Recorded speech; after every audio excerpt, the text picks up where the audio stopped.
Bismillahirrahmanirrahim. Alhamdulillahi wassalatu wassalamu ala nabiyyina Muhammadin wa ala alihi wa ashabihi wa man tabi'ahum bi ihsan ila yaumil din. Amma ba'du. Qala al-Imam al-Maqdisi rahimahullahu ta'ala al-hadisul hadi wal khamsun. Sahih? Hadis yang ke-51?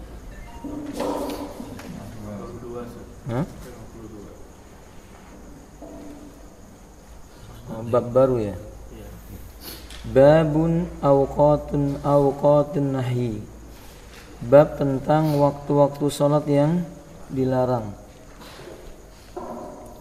Qal ay al-Imam al-Syekh al-Bassam hadaratis salat fi awqatin muayyanatin lihikamin ya'lamuha aw yu'allimuha syari kal ibtiadi an musyabahatil kuffar fi waqti ibadatihim wa awqatin nahi salasatun. Dilarangnya salat pada waktu-waktu yang telah tertentu ini tentu terjadi dengan hikmah yang diketahui oleh pembuat syariat. Di antara hikmahnya agar membedakan dari menyerupai orang-orang kafir dalam waktu-waktu ibadah mereka. Karena kita mengetahui Nabi bersabda, "Man tashabbaha biqaumin fahuwa minhum." Barang siapa menyerupai suatu kaum, maka dia sama dengan kaum tersebut. Wa awqatun nahi salasatun.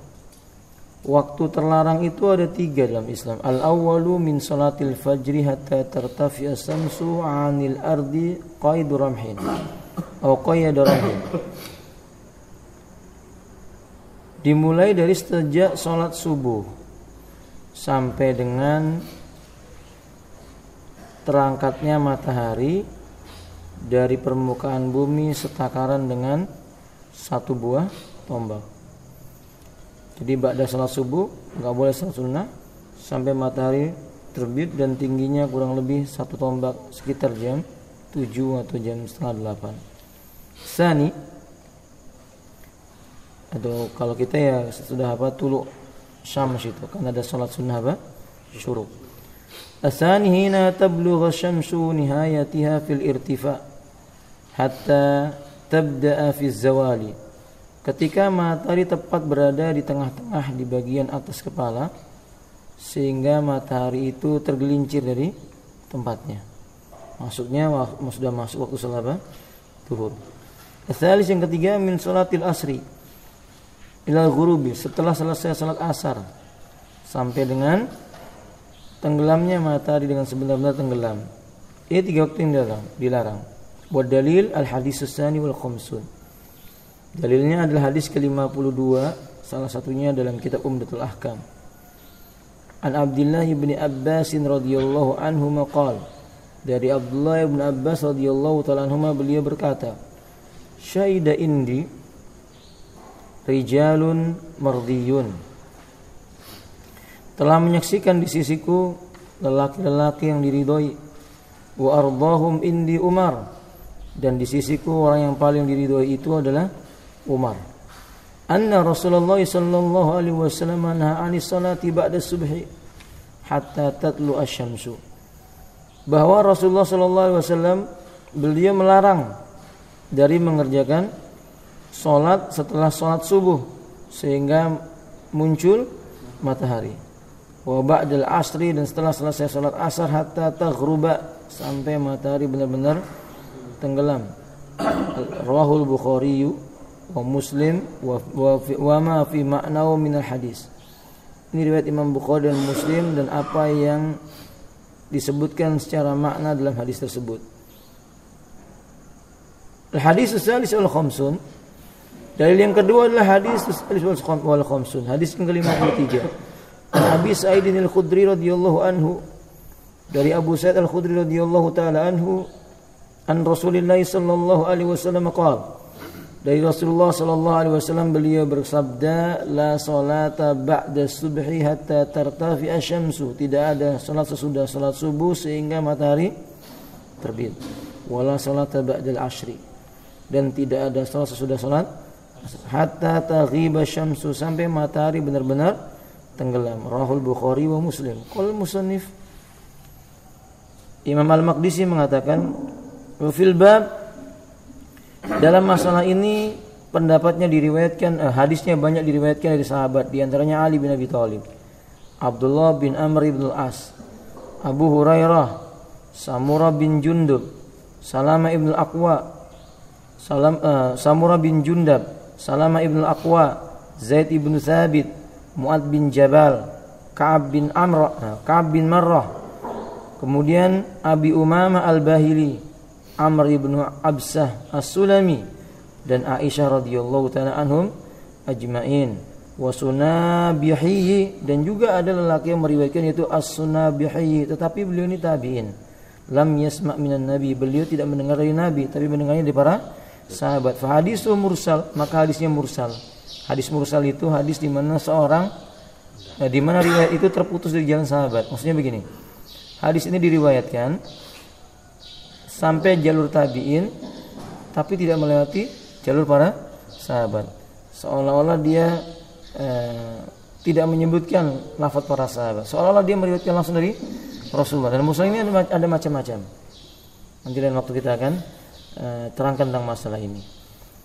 Al-makna al-ijmali, secara umum di sini maknanya fi hadainil hadisaini nahyu minan nabi sallallahu alaihi wasallam anis salati ba'da salati subhi hatta tasruqa syamsu wa tartafi'a fi nadharil aini qadra tuli ramhin.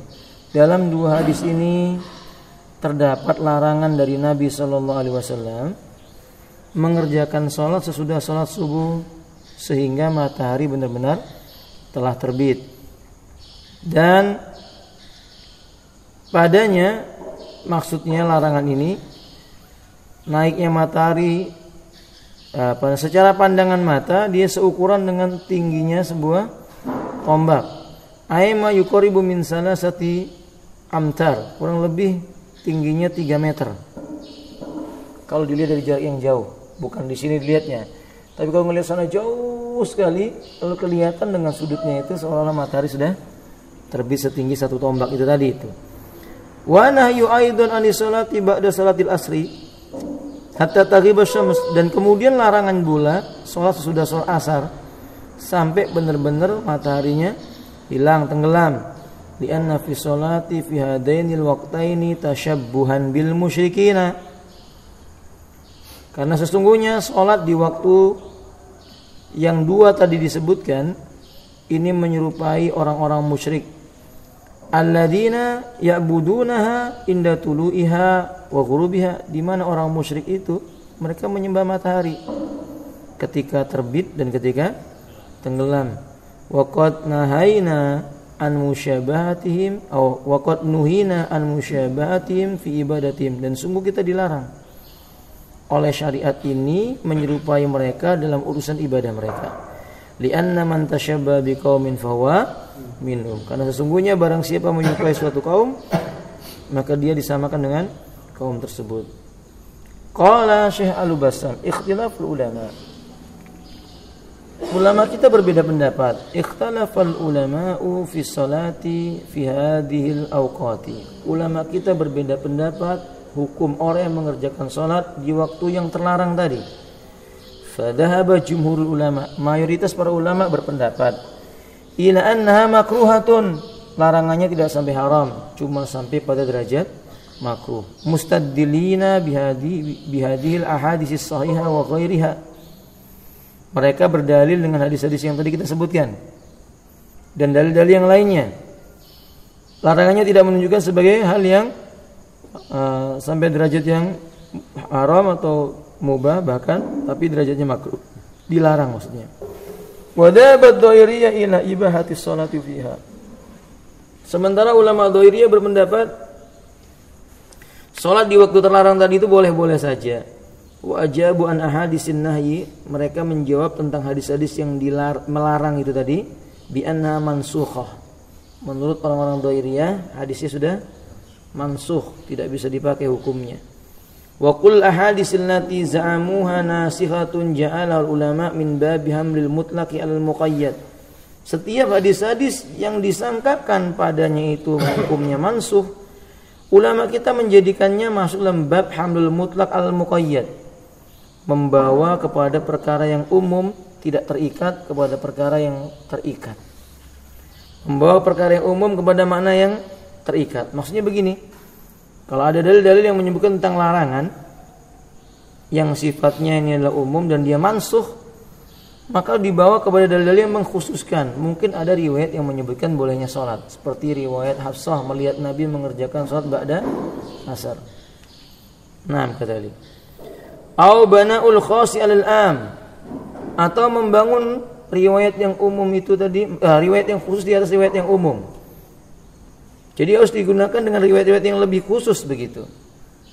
Wala ya'dulu ila nuskhi illa idza ta'adurul jam'u. Dan perlu diketahui, kita enggak boleh langsung berpendapat dengan mansuh. Kalau kita mengirakan ini kayaknya ada yang dimansuh nih, jangan langsung dimansuh sampai kita bisa melakukan thariqatul jama'. Jama' itu artinya apa? Menggabungkan dua dalil. Oh mungkin begini, oh mungkin begitu. Kalau ini sudah nggak mungkin lagi, berarti baru thariqahnya thariqah apa? Mansuh, begitu maksudnya. Wa huwa huna mumkinun bisuhulatin, dan ternyata menjamak dua hadis ini gampang, bisa, memungkinkan. Kata beliau demikian. Sumakhtalafu, kemudian mereka berbeda pendapat. Ma hiya salatul munahayun anha fi hadhil awqat. Apa saja, apa maksudnya jenis sholat apa sih yang dilarang pada waktu-waktu yang disebutkan tentang larangannya itu? Mereka berbeda pendapat lagi. Fadhabal Hanafiyah wal Malikiyah wal Hanabila. Ulama-ulama Hanafiyah, Malikiyah, Hanabila berpendapat ila anna jami'ut tatawu'at. Itu yang dilarang cuma sholat sunnah yang mengiringi sholat yang wajib. Yang dilarang itu hanya sholat sunnah yang mengiringi sholat yang wajib. Ba'da asar enggak boleh. Sholat ba'da subuh enggak boleh. Maksudnya demikian. Ma ada rakaatai tawaf, kecuali 2 rakaat apa? Salat sunnah tawaf. Karena sesudah tawaf kan ada salat. Mustadillina bi umumin nahi al-warid fil ahadis. Kata beliau, berdalil dengan keumuman riwayat dalam hadis-hadis yang kita sebutkan tadi. Wa madhhabu Syafi'iyah, sedangkan mazhab Imam Syafi'i berpendapat wa riwayatun anil Imam Ahmad, salah satu riwayat dari Imam Ahmad, ikhtaraha Syekhul Islam Ibnu Taimiyah, dipilih pendapat ini oleh Syekhul Islam Ibnu Taimiyah, wa jama'atun min ashabina, dan sekelompok kaum muslimin dari sahabat-sahabat kami, maksudnya murid-murid penulis buku ini, ila annahan nawafil al-mutlaqah anil asbabi. Larangan ini adalah salah-salah sunnah kecuali yang ada sebab. Jadi semua salah sunnah enggak boleh, kecuali yang ada apa? Sebab. Kecuali yang ada sebab. Amma salawatu dawatil asbabi ka tahiyatil masjidi lidakhilihi wa rak'atil wudu fajaizatun. Adapun salat sunnah yang ada sebab, misalnya tahiyatul masjid bagi orang yang baru datang, walaupun di waktu terlarang, boleh. 2 rakaat sudah wudu, boleh. Fajaizatun inda wujudi sababiyya fi ayyi waqtin. Maka dia boleh kapan saja dia melakukan hal itu, kemudian ternyata tepat pada waktu terlarang, dia sholat nggak ada masalah. Wa dalilum ala dzalika al ahadisul khassa li hadis salawat. Dalil-dalil tentang hal ini adalah hadis-hadis yang menjelaskan tentang kekhususan sholat-sholat yang tadi disebutkan, tidak terikat dengan waktu. Fa inna mukhassasatun li hadisin nahil amah. Karena sesungguhnya dia itu dikhususkan terhadap hadis-hadis larangan secara umum. Artinya hadis ini mengkhususkan untuk riwayat yang umum. Boleh sholat karena adanya apa? Sebab tertentu. Wa bihadzal qaulu tajtami'ul adillati kulliha. Dan ini bisa memungkinkan mengamalkan beberapa hadis dengan cara dikumpulkan. Dan ini pendapat yang paling baik. Wa yu'malu bi kulli min ahadisil janibaini summa ikhtala. Dan kemudian makanya 2 hadis tadi bisa dikumpulkan. Mana yang dilarang dan mana yang tidak. Oh, yang dilarang secara umum, yang boleh yang ada apa? Sebab. Ini memungkinkan menggabungkan 2 riwayat. Ini pendapat yang paling baik, begitu maksudnya. Kemudian ulama berbeda pendapat pula Hal yubda'un nayu fi subhi min tulu'il fajri tsani aw salati subhi. Kata beliau, larangan mengerjakan sholat sunnah itu, sholat sunnah apa saja. Larangannya itu dimulai sejak munculnya fajar shadiq atau ketika sudah mulai masuknya sholat subuh. Ya, nam kadzalik. Afwan. Apakah sejak munculnya apakah sejak munculnya waktu fajar shadiq atau setelah sholat subuh, itu maksudnya. Fada bal Hanafiyah ila anna yubda'u min tulu'il fajri. Ulama Hanafiyah berpendapat dimulai sejak munculnya fajar shadiq. Wa wal masyhur min madhhabil Hanabilah. Ini pendapat yang masyhur dari kalangan mazhab ulama Hanabilah. Mustadilina ala dzalika bi hadisin minna marahu ashabu sunani al-arba'ah. Mereka berdalil dengan dalil hadis-hadis yang banyak, di antaranya yang diriwayatkan oleh ashabu sunan. Sunan al-arba'ah. An-Nasa'i, Tirmidzi, ya. Itu di antaranya perawi sunan. Abu Daud, Ibnu Majah. Kata beliau selanjutnya, ikhwati rahimani warahmatullah, yaitu an Abdullah ibni Umar anna Nabiy sallallahu alaihi wasallam qala la salata ba'dal fajri illa sajadataini. Tidak ada salat sesudah datangnya fajar shadiq kecuali sajadataini, yaitu dua salat. Yaitu dua salat saja, dua rakaat salat. Maksudnya salat apa ini, alhamdulillah? Maksudnya salat apa? Subuh. Fa innahu yadullu ala tahrimun nafilah ba'da tulu'il fajri. Maka dalil ini secara dhahir yang diriwayatkan oleh Imam Tirmidzi dan Abu Daud ini menunjukkan haramnya mengerjakan salat sunnah kalau sudah muncul fajar shadiq ila raka'atil fajr, kecuali dua rakaat sebelum subuh. Li'anna itu salat terjemah itu ya, kecuali dua rakaat sudah subuh. Yang benar itu dua rakaat sudah, bukan raka'atil fajr di sana, kecuali dua rakaat waktu subuh. Li'anna al-murada minan nafi an-nahyu. Karena yang dimaksud dengan tiap peniadaan di sini maknanya larangan. Wadaba kasirun minal ulama, dan banyak sekali di antara para ulama berpendapat ila anna nahya, sesungguhnya yang dimaksud dengan larangan di sini yubtadi'u min salatil fajri, dimulainya sejak selesai salat apa? Subuh. Selesai salat subuh. La min tulu'il fajri, bukan sesudah munculnya fajar shadiq. Wastadallu ala dzalika bi ahadits, dan dalil mereka diantaranya riwayat Imam Bukhari dari Abu Sa'id, la salata ba'da salatil fajri. Tidak ada salat yang dikerjakan sesudah salat subuh. Hatta tatlu asyamsu, sehingga matahari apa? Benar-benar terbit. Wa bima rawahul Bukhari, dan juga dalam riwayat Imam Bukhari yang lainnya aidan an Umar bin Khattab anna Nabiy sallallahu alaihi wasallam qala la salata ba'da salati subhi hatta tatlu asyamsu. Tidak ada salat sesudah salat subuh sehingga munculnya matahari. Wa ghairu dzalik, dan dalil-dalil yang lainnya min ahaditsil katsirati shahihah, riwayat yang banyak dan sahih. Kesimpulannya maka yang pendapat yang benar adalah larangan itu mengerjakan salat sunnah kalau sudah selesai salat, bukan ketika datangnya fajar shadiq, bukan. Wa mastadalla bil awwaluna fi maqal wa wala yuqawimu misla hadil ahadits. Maka pendapat yang pertama itu pendapat-pendapat yang perlu diteliti. Maka sebab itu tidak bisa maksudnya tidak sekuat apa pendapat yang dipilih pendapat yang kedua dengan dalil-dalilnya. Kesimpulannya pendapat kedua lebih kuat. Apa yang bisa diambil dari faedah hadis ini? Pertama, an-nahyu, larangan, an-nawafili salat mutlaqah, dari mengerjakan salat sunnah secara umum, ba'da salati subhi, sesudah salat subuh. Hatta tasruqa samsu, sampai matahari benar-benar terbit, wa tartafiya, dan meninggi, ma yuqribu min salasati amtar, ukurannya kurang lebih sekitar 3 meter. 3 meter dari tempat dia muncul. Faham enggak maksudnya, Ikhwan? Dilihat dengan mata, kalau ini datar gitu, kan kira-kira kan mata itu munculnya di tempat yang sejauh mata kita memandang.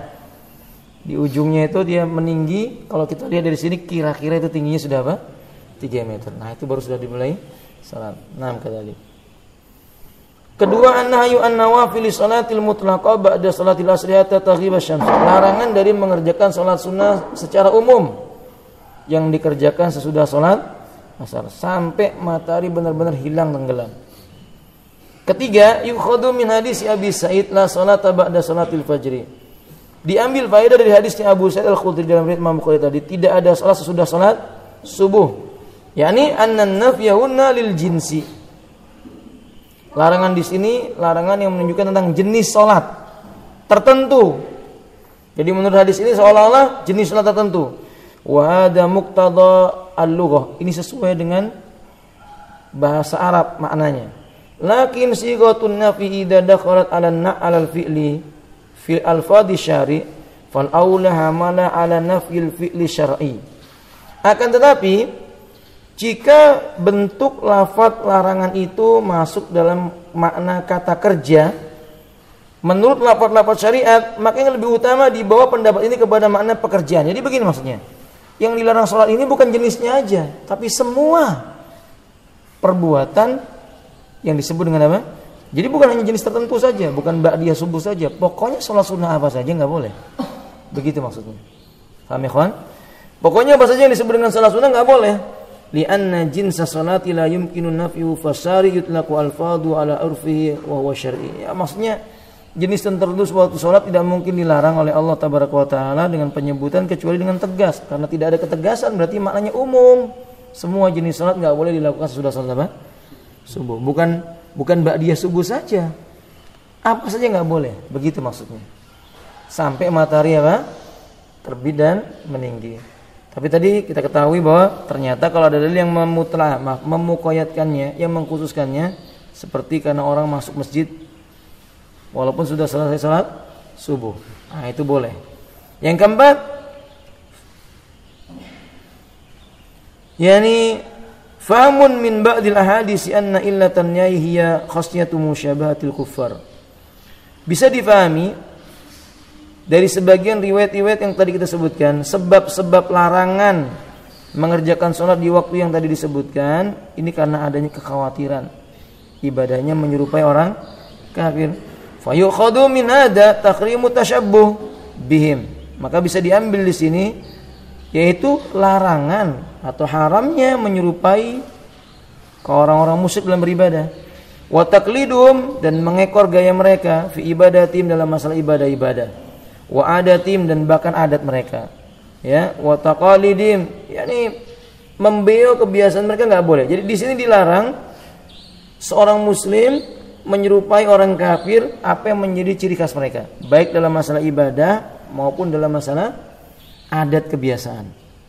Faham tuh ya? Pokoknya hadis ini menyebutkan bahwa kan hadis ini mengatakan sebab-sebab larangannya karena dikhawatirkan menyerupai orang. Berarti kita dalam masalah ini apa saja yang menyerupai orang kafir dalam masalah ibadah nggak boleh. Bukan hanya sholat. Dan juga apa saja yang menjadi ciri khasnya orang-orang kafir dalam masalah adat kebiasaan kita nggak boleh memakainya. Fahim tuh ikhwati? Misalnya kalau kebiasaan orang-orang musyrik mungkin menggunakan kalung dari apa? Babi atau salib, itu nggak boleh. Dari taringnya apa? Ini nggak boleh. Fahim tuh ikhwati? Nah, kata. Atau misalnya pakaiannya orang Nasrani itu kalau jubah ada pendengnya, ada talinya, itu nggak boleh ditiru. Kan itu adat mereka. Paham? Wanita-wanita kafir kalau mau menikah itu bajunya panjang di belakang ditarik. Nah, nanti dikasih tahu di mana Mas Raden, nggak ada ya. Jadi, kalau menikah nggak boleh pakai baju seperti itu. Ini nggak dibenarkan. Itu menyerupai orang kafir. Memakai topi juga, topi-topi yang jadi kebiasaan kafir nggak boleh. Topi koboi itu. Topi kobe namanya, topinya para penggembala sapi itulah ya, yang ya antum tahu lah yang kayak begitu itu nggak boleh. Paham kan itu ya? Nggak boleh. Jadi kalau Ustaz kita mau gotong royong pakai topi itu nggak boleh, karena itu menyerupai kebiasaannya orang apa? Orang kafir. Apa yang jadi ciri khas mereka kita tidak memperbolehkan, ya kita tidak diperbolehkan mengikuti cara-cara mereka itu, nggak dibenarkan. Wallahu a'lam bishawab. Ada faedah.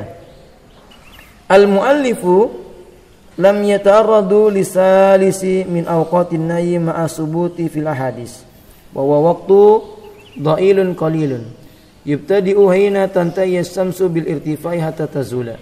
Wa qad sabata tahrimu salati fi bi ahadisin minha ma rawahu Muslim an Uqbah ibni Amir. Salasu sa'atin nahana Rasulullah sallallahu alaihi wasallam an nusalliya fihinna wa an naqbura fihinna mautana ikhdaha hina yaqumu qa'imud dhahira. Penulis buku ini Imam Al-Maqdisi tidak menyertakan termasuk waktu yang terlarang ketika matahari tepat di atas kepala sampai dia tergelincir sedikit.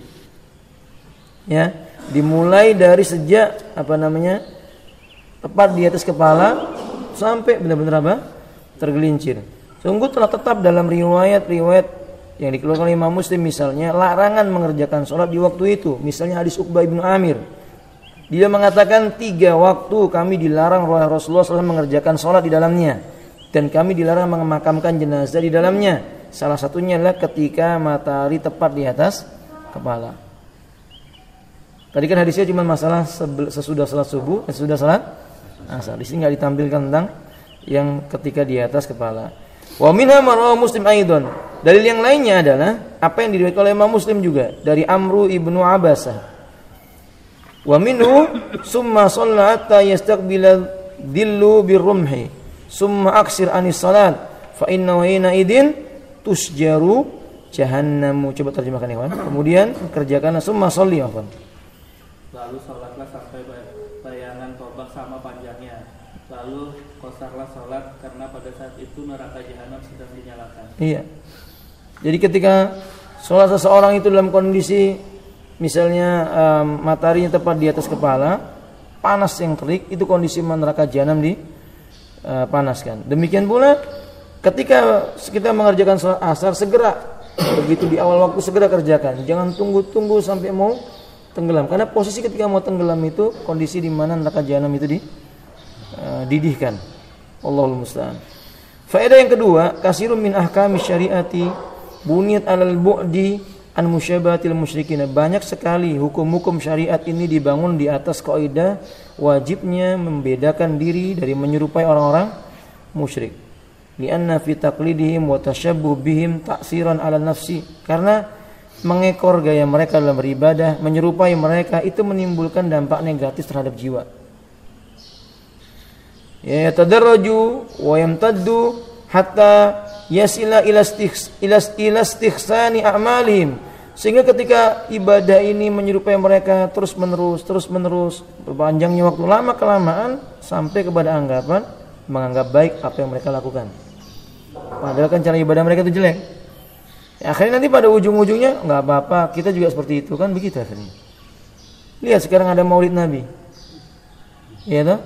Nanti lama kelamaan orang akan menganggap enggak apa-apa Natal itu, begitu. Ternyata sudah.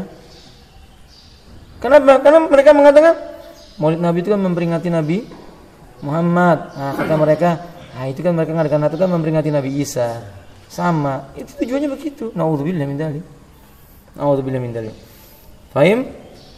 Waqtida'um fiha hatta yazula malil muslimina min izzatin wa wahdatil wastiqlalin. Sehingga akhirnya yang terkenal justru ibadah mereka. Hilanglah kebiasaan-kebiasaan kaum muslimin, izzahnya enggak ada, persatuannya enggak ada.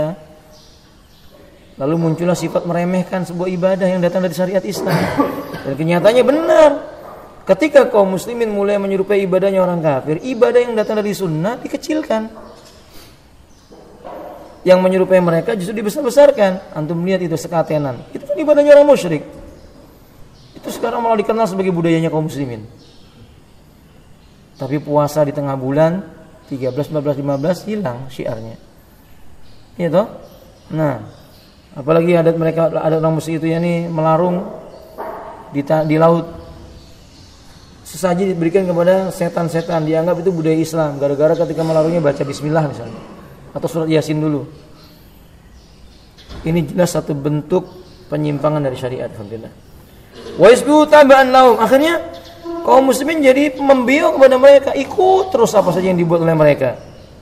Seperti sekarang itu kan, lihat. Dulu itu orang Islam itu nggak mau mengakui hari rayanya orang Cina itu. Apa namanya itu? Iya, sekarang udah mulai gongsi facia itu dianggap apa? Biasa saja. Biasa oleh kaum muslimin. Bahkan ikut-ikut minta amplop gitu ya. Angpo ya, amplop. Amplop isinya uang warna merah namanya angpo kata mereka begitu. Allahu Akbar, benar seperti itu alhamdulillah. Iya toh? Ketika kaum muslimin mulai ikut-ikutan gaya ibadahnya orang Hindu dengan dalil olahraga, yoga namanya. Olahraga yoga, meditasi, kan ini ibadahnya orang Hindu. Lama kelamaan nanti orang akan menganggap enggak apa-apa orang Hindu itu beribadah begitu, biarin saja. Karena itu kesyirikan. Wadah? Orang Buddha juga demikian, dibiarkan saja. Ya, sekarang sudah bukan hanya dibiarkan, dikagumi tempat ibadahnya. Dijadikan sebagai salah satu tanda 7 keajaiban syaitaniyah gitu kan ya. Naudzubillah min dzalik. Ini syaitaniyah, dianggap sebagai keajaiban dunia. Musibah itu billah. Qaddabat shakhsiyatuhum wa ma'nawiyatuhum fihim. Wa biada yudaluna al muslimin wal islamu yuridu minal muslimin al izza wal wahdah fi ibadatihim. Ya, akhirnya kehormatan mereka enggak ada, kemuliaan mereka sudah tidak ada, sehingga Islam padahal menginginkan izzah itu dan kemuliaan itu ada. Ibadah mereka itu tidak berbeda-beda. Ya gara-gara mengikuti mereka ini ibadahnya ini ada yang namanya bid'ah. Jadi bid'ah itu penyebabnya bukan Ahlus Sunnah. Enggak mungkin pelaksana hadis itu memecah belah, enggak mungkin. Yang memecah belah itu pelaku bid'ah. Coba kalau manusia semua ibadahnya mengikuti sunnah, kan jadi satu. Tapi mereka yang menuduh Ahlus Sunnah yang memecah belah umat, kebalik begitu kan. Kebalik, Allah alam. Dan yang lain-lainnya. Taib ma'al asifis sadidi najidul muslimina fi isrina yajuruna khalfahum bila riwayatin aw rawiyatin wala basyiratin wa kullu ma warada minal gharbi fa huwal hasan. Dengan sangat amat disayangkan sekali kita jumpai kaum muslimin pada zaman kita ini. Lihat kebiasaan mereka itu, ya. Kebiasaan mereka menyelisih apa yang datang dari syariat. Mereka tidak melihat dengan riwayat dan ilmu yang sempurna, pandangan ilmu yang baik. Mereka memandang pokoknya yang datang dari orang-orang barat dia apa? Baik. Kan begitu ya Alhamdulillah. Iya enggak? Sekarang antum lihatin, tasyabuh itu bukan hanya masalah ibadah. Ada juga begitu. Pemuda-pemuda sekarang apa yang datang dari orang barat dia enggak baik. Alaysa kadzalik? Nah, antum jumpai orang barat punya kebiasaan kumpul kera. Kumpul monyet, ya. Jangan dibilang kumpul kebo, kumpul monyet misalnya. Coba lihat seperti itu. Coba lihat mereka, ya Allah, itu dianggap hal yang biasa. Kemudian hidup hidup bebas. Hidup bebas maksudnya enggak pakai aturan. Mereka nyebutnya pang lah begitu ya. Maksudnya enggak pakai aturan. Yang penting enggak ganggu dan juga tidak akan mau diganggu. Kata mereka seperti itu. Berarti enggak mau diatur. Enggak mau, binatang aja perlu diatur. Binatang perlu diatur, apalagi manusia. Dia mesti diatur. Ini contoh-contoh yang ikuti gaya-gaya orang barat. Antum lihat sekarang gaya orang barat itu menganggap bahwa segala-galanya itu adalah teknologi. Kan gitu tuh. Pokoknya kalau sudah teknologi itu udah segala-galanya bagi mereka udah. Maka rela mereka itu menghabiskan waktu siang malam untuk sebuah teknologi, penemuan teknologi yang sebenarnya menurut syariat itu sia-sia. Melakukan perjalanan ke bulan, mau meneliti mungkin nggak hidup di mana, di bulan, kan begitu. Padahal nggak mungkin, karena memang kehidupan cuma di mana. Nas sudah menjelaskan demikian. Buang waktu mereka itu. Walaupun kemudian dia, kita menemukan batu ini, batu begitu, di bulan ternyata itu sepertinya terbelah, misalnya demikian. Kan faedahnya kurang. Ada hadis yang sudah menjelaskan bahwa bulan itu apa? Terbelah. Sudah selesai. Kalau cari-cari hidup di sana itu apa? Di Mars. Kenapa? Karena manusia ini takut dengan hari kiamat. Jadi menurut mereka kalau kiamat, ya kita memang takut dengan kiamat. Tapi mereka orang kafir ini takut kalau kiamat terjadi, bumi kan hancur. Nah, yang ada kan Mars. Dan menurut dia, maka tinggal di Mars menurutnya. Supaya nggak kena kiamat. Padahal ketika kiamat terjadi, semua alam semesta hancur. Itu kenyataannya. Pokoknya yang dianggap baik oleh orang barat, dianggap baik. Orang barat mengatakan persamaan gender. Laki-laki dan perempuan sama saja. Maka diangkat oleh orang-orang muslim itu hal yang baik. Demokrasi misalnya. Yang diunggah oleh orang barat. Masya Allah. Katanya suara rakyat. Suara apa? Suara naudzubillah, ini pelecehan terhadap Allah Ta'ala. Suaranya wanita pelacur masa disamakan suara Al-Quranul Karim. Faham ya seperti apa? Ini rusaknya demokrasi. Rusak demokrasi itu. Setiap negara yang ada demokrasi di sana, hancur negara itu. Akhlaknya maksudnya. Porak-poranda. Antum lihat negeri mana yang demokrasi kemudian akhlaknya baik? Enggak ada. Enggak ada yang baik. Akhlaknya rusak semua. Amerika paling bobrok. Ya toh? Nah, makadali. Masih mending kerajaan dibandingkan si demokrasi tadi itu. Tapi ala kulli ya sama saja kalau tidak sesuai dengan syariat Islam. Demikian hafizah rahimahullah. Maka saudara kaum muslimin rahimani warahmatullah, ini musibah yang menimpa kaum muslimin. Wa kullu amalin ya'tuna fawal jamil. Apa saja pekerjaan yang datang dari orang barat dianggap baik. Antum lihat dulu pemuda itu Masya Allah, pemuda baik-baik. Saya tuh ngelihat pemuda Arab pakai jubah tapi pakai topi di merengan. Terus kalau jalan gimana gitu kan? Kayak jalannya orang apa namanya itu? Iya. Saya bilang, ya Allah, ini jalan enak, bagus, lempeng, dia mereng kanan, mereng kiri. Itu kan niru siapa? Orang kafir, orang barat. Alhamdulillah min dzalik. Hah? Ngomongnya tangannya digini-gini kan katanya. Masya Allah, ini kan orang-orang barat ditiru. Pokoknya yang datang dari mereka dianggap baik. Walau khaliquddin wal khuluq, walaupun perkaranya menyelisih agama dan akhlak yang mulia. Fa inna lillahi wa inna ilaihi rajiun, kata beliau. Allahumma aikidil muslimin min rukdatihim wa nabbihhum min ghaflatihim. Ya Allah, bangkitkan kaum muslimin dari tidurnya. Ya Allah, ingatkan mereka dari kelalaiannya. Allahumma amin. Wajma' alal haqqi wal hadi kalimatihim, dan kumpulkan mereka di atas kebenaran, di atas petunjuk ucapan-ucapan mereka, satukan. Innaka sami'um mujib, sesungguhnya Engkau ya Allah Maha mendengar lagi Maha mengabulkan. Walaisal muradu anna la nata'allamu ma'alimuhu min sana'atin wa ikhtirain. Bukan berarti maksudnya kita enggak boleh mempelajari hal-hal yang mengandung kebaikan seperti teknologi atau hal-hal yang mengandung kebaikan berupa ilmu pengetahuan secara umum. Bukan begitu. Fa'adi ulumu musya'atu likulli ahadin. Karena ilmu ini bisa bermanfaat bagi setiap orang. Tapi kalau melampaui batas ya enggak boleh, kayak tadi yang kita sebutkan. Ya, seperti yang kita sebutkan tadi itu. Tapi orang muslim itu Masya Allah, saya itu kadang kecewa dengan sebagian orang yang mengatakan, kok muslim itu apa? Orang-orang barat sudah bisa meneliti ini salaf, ini begini, dia meneliti begini. Kita nggak bisa apa-apa. Dia belum tahu nikmatnya jadi orang Islam. Yang mengatakan ini belum tahu nikmatnya jadi orang apa? Islam. Coba kalau dia tahu nikmatnya orang Islam, apa yang kamu bilang? Orang kafir itu menghabiskan waktunya untuk meneliti ini, meneliti itu. Faedahnya ngambil siapa? Orang Islam. Soalnya orang meneliti bikin senjata seperti ini, bikin ini. Orang Islam tinggal ngasih duit. Mana senjatamu? Sini. Buat memerangi mereka juga. Oh, itu nikmat jadi orang Islam itu. Orang Islam sholat, orang Islam belajar Quran, belajar sunnah, mengetahui akhiratnya. Urusan dunianya, apa yang dibuat oleh orang kafir? Oh begini begitu. Kita bisa beli. Kan begitu ya bilang. Bukan berarti maksudnya kita nggak belajar itu, enggak. Tapi jangan sekali-kali kita mengatakan demikian. Karena sering banget para dai itu mengatakan, kaum muslim ini nanya apa? Ngurusin masalah darah wanita saja. Maksudnya belajar tentang apa? Haid dan nifas. Orang baru sudah sampai bulan. Kita mau tanya, bulan yang mana kira-kira coba? Itu pun belum dipastikan secara syariat. Bulan yang mana? Oh deh. Nah, karena bulan itu terdapat di dalam langit. Sementara setiap langit ada apa?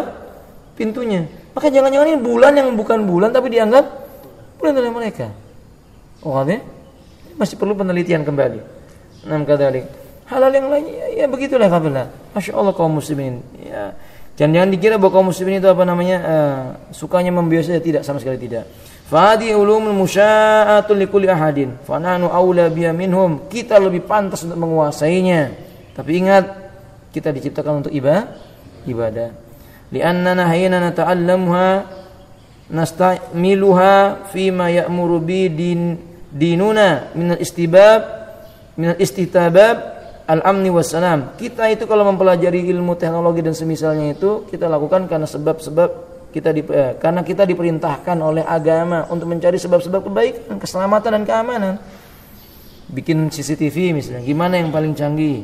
Bagaimana yang paling baik? Boleh. Ya untuk dipasang di masjid misalnya, untuk dipasang di jalan-jalan raya, untuk menjaga keamanan, boleh, enggak apa-apa. Tapi jangan menghabiskan waktu siang dan malam untuk itu. Faham dong? Nah, kadalik. Wa is'adul basyariyah amma kaunu bi aidi tughat musta'mirina fasatakunu adatu tahrim wa dimar lil alam. Dan tujuannya untuk is'adul basyariyah, memberikan kemudahan, menolong manusia. Adapun kalau kondisinya itu melampaui batas, ini justru merusak agama, menghancurkan sendi-sendi alam semesta ini dan kehidupannya. Kalau melampaui batas dalam mempelajari ilmu-ilmu yang seperti itu. Kita nggak boleh lakukan karena itu. Untuk berbangga-bangga bukan. Untuk pamer-pamer bukan untuk itu. Wadah. Tapi kita melakukannya ya untuk mengenal Allah Azza wa Jalla. Antum misalnya yang ahli fisika, antum mempelajari tentang pergerakan alam semesta, kan di sana ada tanda-tanda kekuasaan. Nah, itu boleh, nggak apa-apa. Wadah. Antum melihat orang barat, masya Allah, kemana-mana bawa packing apa namanya? Atau travel apa? Itulah pokoknya tas yang di belakang itu ya. Bawa dia kemana-mana, bawa teropong, naik ke gunung ini, nggak pernah sholat. Untuk mendapatkan tingkah laku binatang, itu dia bisa tidur bermalam-malam. Dia kamera, gimana caranya dapat mengetahui tingkah laku binatang. Dia benar itu kebaikan, tapi ada yang lebih baik daripada itu, ibadah. Dia sibuk meneliti itu. Dan dia ada sebuah kepuasan, tapi kan kepuasan hawa nafsu. Alhamdulillah, yang dapat faedahnya siapa? Kita. Ketika kaum muslimin menyaksikan film-film mereka itu seperti binatang ini perilakunya begini, kita jadi tahu, oh ini tanda kekuasaan yang bisa ngambil faedah itu kaum muslimin. Tapi saya nggak ngajarin antum jadi malas ya. Kita tunggu aja orang kafir mau ngapain, bukan begitu. Tapi ini memberikan faedah kepada kita. Ingat, kita nggak boleh menyerupai orang kafir dan kita harus bangga dengan Islam ini. Wallahu a'lam bishawab. Sampai di sini Bapak dan ikhwan sekalian, mudah-mudahan ini sedikit bermanfaat. Akhiru da'wana alhamdulillahirabbil alamin. Subhanakallahumma bihamdika asyhadu an la ilaha illa anta astaghfiruka wa atubu ilaik. Assalamualaikum warahmatullahi wabarakatuh.